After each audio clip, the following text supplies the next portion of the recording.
માં નર્મદે હર માં નર્મદાના તટ પર આવેલું માલસર ગામ, જ્યાંથી રેતીનું ખનન થઈ જવા માટે શરૂઆત થઈ રહી છે, જ્યાંથી રેતી નીકળવાની છે એ નર્મદા પુરાણમાં કંટોઈના નામથી પ્રસિદ્ધ છે અને ત્યાં કરોડો ઋષિમુનિઓએ તપ કરેલું છે.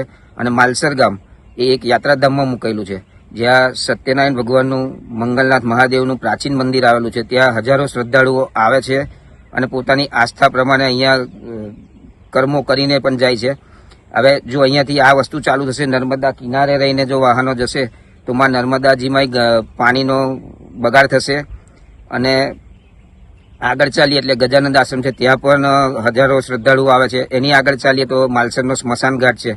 હવે સ્મશાન ઘાટમાં જ અમારે ક્યાંથી જવું ને રોજના 400 ટરબા જશે અને એની જે દળ ને માટી ઉડશે એનાથી બધાની જમીનો નષ્ટ થઈ જશે, 400 પરિવારનો રોટલો જશે અને નાના બાળકોથી માંડીને બધાનો શ્વાસ રૂંધાશે.